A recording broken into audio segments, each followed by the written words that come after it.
Hello there. Okay, this is being broadcast via Facebook Live on my personal Facebook profile of facebook.com/Alex the Hypnotist.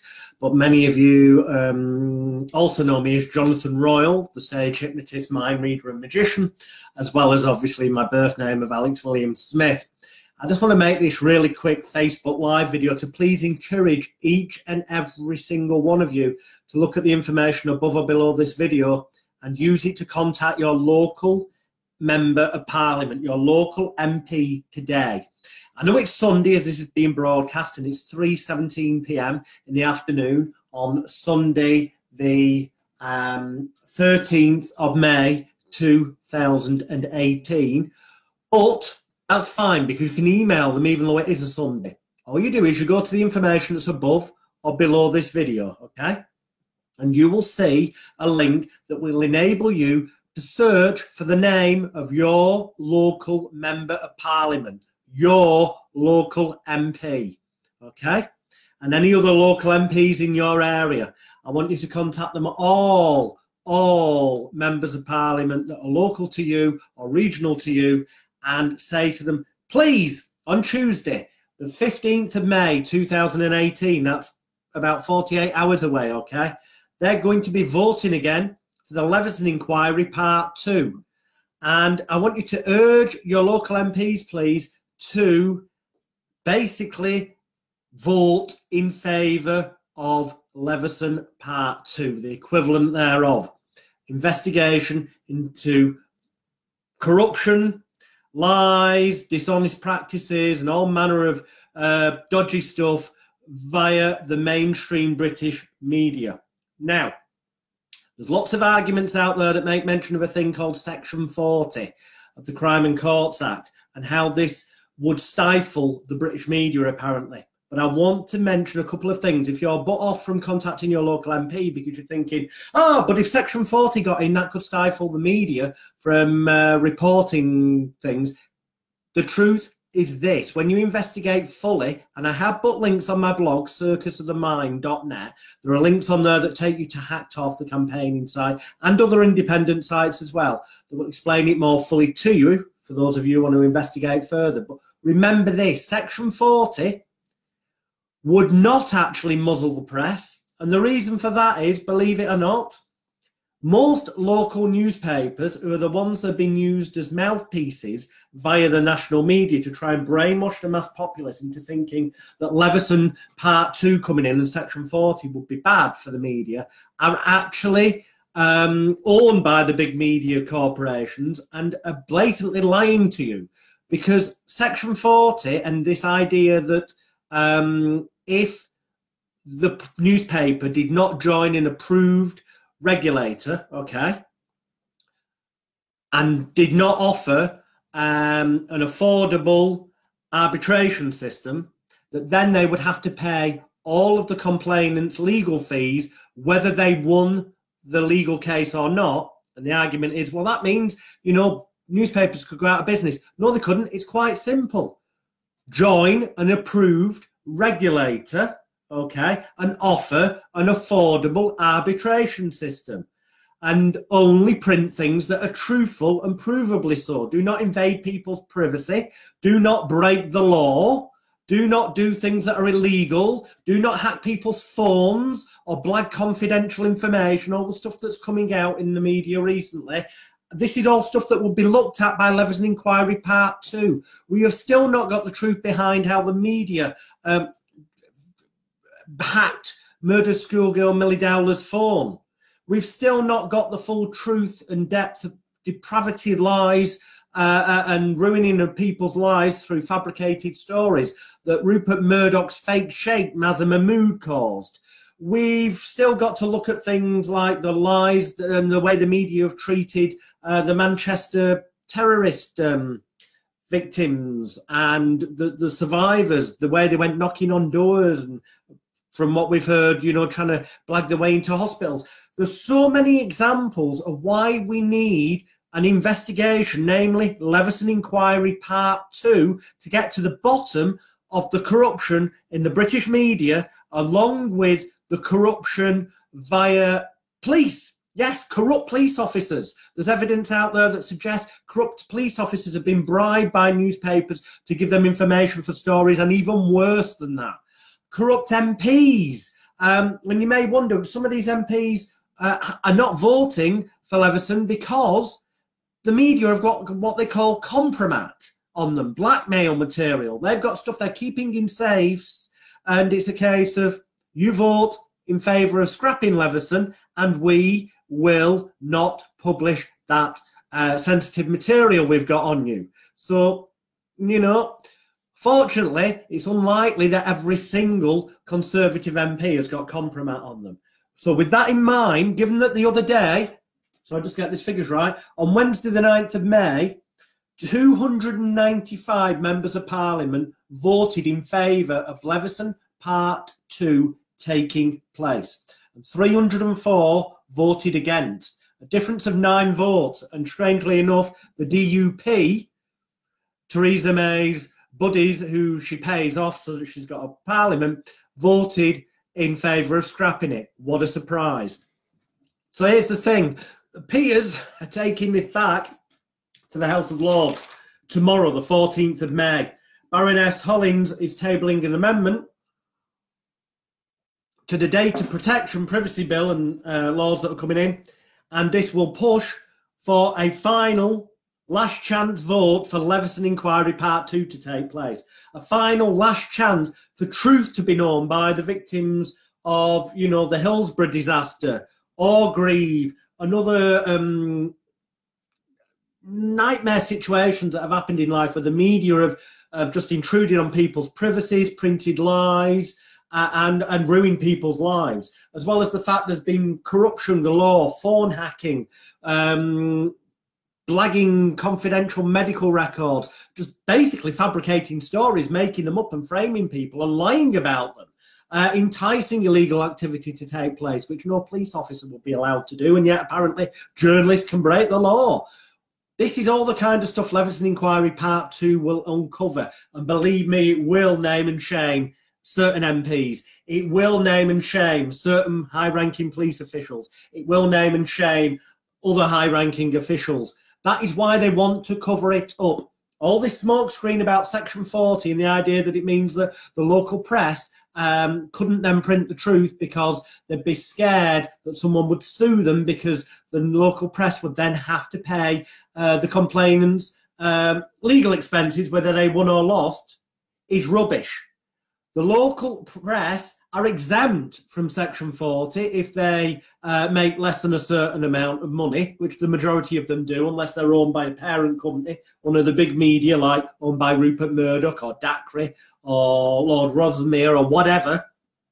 It's only the really big players, the ones who the real fingers of corruption have already been pointed at, and daily we're finding out more about phone hacking, blagging of medical records, invasions of privacy and stuff. If they sign up to an independent press regulator, okay, such as those that are mentioned on my blog, circusofthemind.net, if they sign up to an independent press regulator, then they would be offering low-cost arbitration for victims of press lies and libelous stories and fabricated stuff or stuff that just went wrong. So they would not end up having to pay all the complainants' costs, whether the newspaper won or lost, as long as they're a member of the state-approved bloody press regulator and offer low-cost arbitration. So you see, what they're trying to do is stop members of the public like you and me, okay, who've not got hundreds upon hundreds of thousands of pounds to employ top lawyers, to stop them having the chance of getting justice and truth. Whereas if they offered the low-cost arbitration through an approved regulator, then if that didn't settle it and it did go to court, the newspaper would not be liable for the complainant's costs, whether they won or lost. Look into it more. They're lying to you. The local newspapers have been lying on behalf of the national newspapers. Section 40 and Leveson Inquiry Part 2 are only positive things for you and me, our sons, our daughters, our family, normal members of the public. Forget celebrities for a second. Yes, I know that I've got a bit of notoriety in the world of hypnosis and magic and used to be on television a lot in the early 90s before I became a victim for media abuse and lies. But that's not the point. Normal people as well had their phone hacks. More normal people that you haven't heard of than celebrities, in fact. Loads of normal people have had their medical records blagged, their family lives intruded upon, their lives ruined through fabricated rubbish and lies from the likes of the fake Sheikh Mazza Mahmood. More on him, including the Panorama documentary on my blog, circusofthemind.net. So look, what I'm asking you to do is this. Take 5 minutes of your time to go to the links that are above this video or below this video. Use one of the links. You can search for the name of your local MP. Then you can click on their name and you can find their Twitter account, their Facebook account, their website address, their email address. Contact them via them all. Do it on Twitter, do it on Facebook, do it via email, do it in every way you can today and say, please, on Tuesday, the 15th of May 2018, when the vote for Leveson 2 comes back into Parliament, please vote in favour of it taking place. Please vote in favour of truth and honesty. Please vote in favour of justice for people like the family of murdered schoolgirl Millie Dowler, whose phone was cruelly hacked, giving false hope. Please vote in favour of truth for the victims of Hillsborough, Orgreave and other disasters. Please vote in favour of truth and honesty and getting to the bottom of how police corruption, high-ranking officials corruption has been steering the press for years and telling lies to the public. If you believe in truth, you believe in honesty, you believe that newspapers should be printing the truth, and that if for some reason they make an error, an innocent error, that they should apologise equally as largely as the article was where they were lying. If you believe in all of that and you believe that there should no longer be completely fabricated stories, you believe that it's wrong for journalists like the former fake Sheikh Mazza Mahmood to fabricate stories, to, some have suggested, drug his victims to make them pliable, compliant, and force them, manipulate them into doing things they would never normally have dreamed of doing, often without them knowing.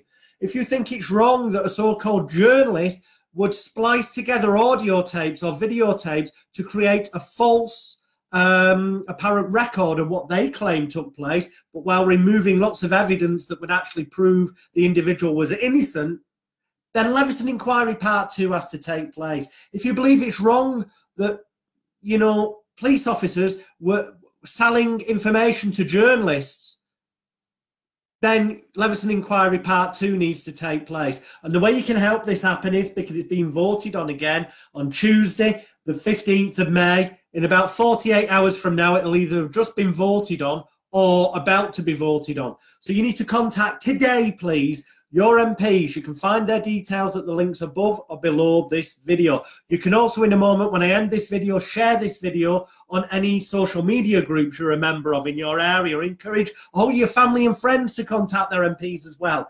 If MPs nationwide throughout England, especially in the Conservative Party, who obviously had to bribe the DUP to get 9 extra votes so that they could win the vote last week, whereby they won it, 304 votes against Leveson 2. That was 304 votes against truth and honesty. 304 votes against uncovering the corruption with MPs, probably some of them in their own party, with police and high-ranking officials.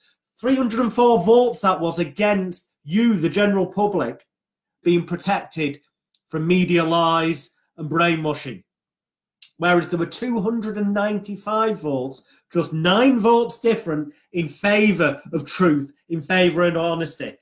All it takes is for 5 people to vote differently on Tuesday, and we can win this. It's the last chance for honesty, truth, and getting the press to stop doing the things it's been doing for years, like illegally hacking people's phones, blagging private medical records, intruding on their privacy, printing blatant lies, and fabricating false stories. Information on all of them is at my blog, circusofthemind.net.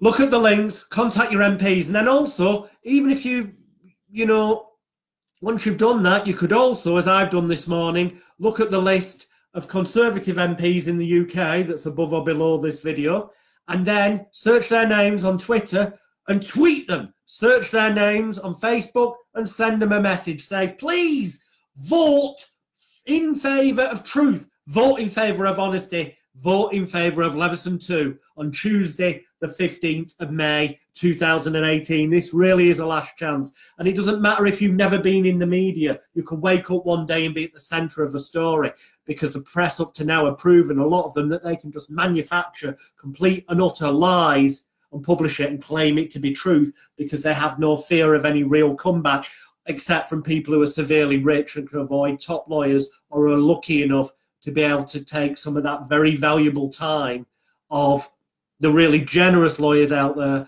that have stood in to help fight for truth. And, I must say a personal thank you to my civil lawyer, Mark Lewis, and to my criminal appeals lawyer, Siobhan Egan, and my criminal appeals barrister, Jerry Moorbeer.